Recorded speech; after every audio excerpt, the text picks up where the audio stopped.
Сәлем достар еке, қалдарыңыз қалай? Сіздермен бүгін Динара Ибраева. Бүгінгі су құйғыштарға тағы да қысқа арналған видеоролигімге қош келдіңіздер. Әрине, макияж бастаудан бұрын қолыңызда консилер болмаған халетте сіз өзіңіздің жас көретін тональный креміңізді пайдаланып, бірінші болып қабағыңызға күтім жасауыңыз керек.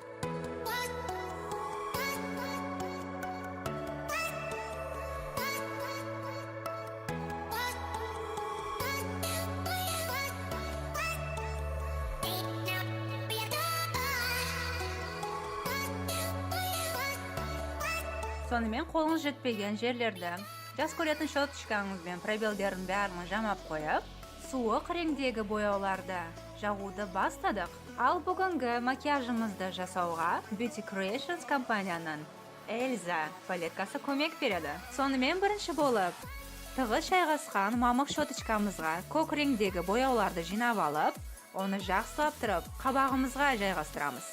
Ал оның төбесіне аквамарин реңдегі бояуларымызды жинап алып, оны да жақсылап тұрып, қабағымызға жайғастырамыз.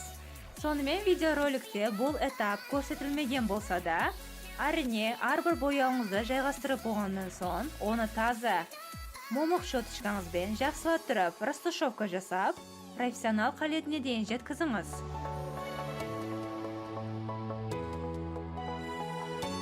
Ендігі қадамымыз болса, қабағымызға ореол сызудан басталады.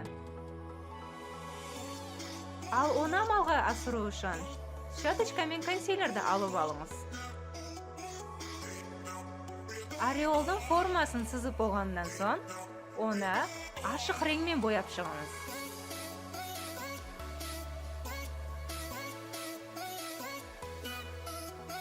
Сонымен ореолдың шынын одан да анық сызу мақсатында көк реңдегі шиммерный реңдерді пайдаланыңыз.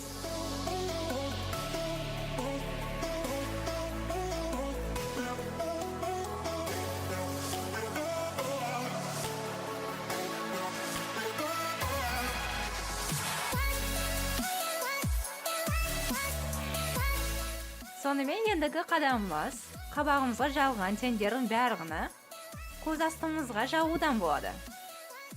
Яғни бірінші болып көк реңдегі бояуларды, сосын аквамарин реңдегі бояуларымызды жайлап жағып шығамыз.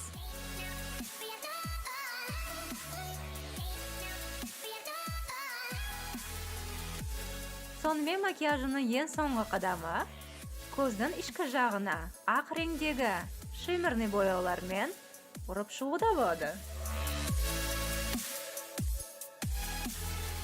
Ақырында жасалған макияжыңыз сізге ұнап барған жағдайда, оны бірнеше селфимен немесе видеороликке образыңызды түсіріп, удачно жасалған макияжыңызды тойлауға сізді шабыттандырамын.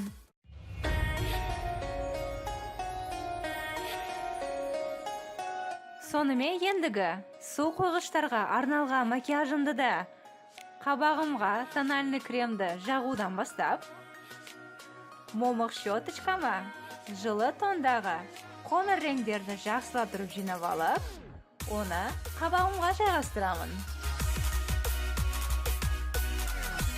Ал ендігі қадамым болса, овал формасында жасалған пішінді жақсылап тұрып растушевка істеуден болады.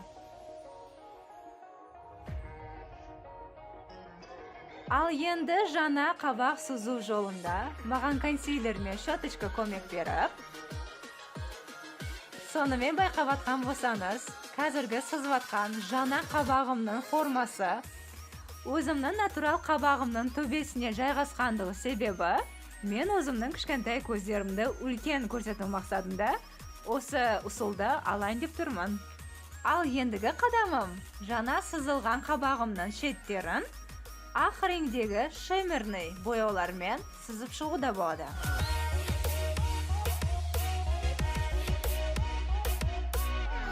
Оны бітіріп болғаннан соң, изумрудты әдемі реңдегі бояуларымызды алып, сол жаңа жасалған қабағымыздың ішін жақсылап тұрып бояудан бастаймыз. Ал ендігі қадамымыз қоңыр, изумрудты реңдердің арасындағы айырмашылықты жасыруда болып, оған бізге жаңа рең көмек береді. Ал бүгінгі макияжым в каком-то смысле нежный болғаннан соң, бүгін селка сызуге мен қаламды таңдадым.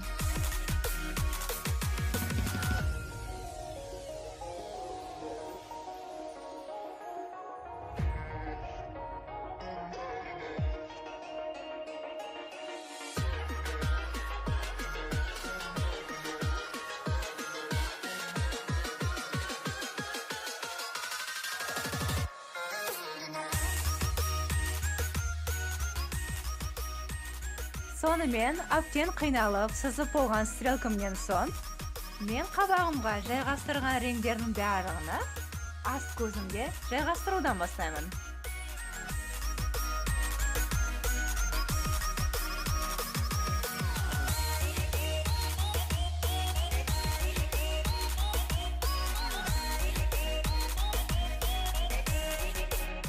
Әрине, істеп болынған удачный макияжыңыздан соң, победоносный танеціңізді билеуден басыңызды тартпаңыз.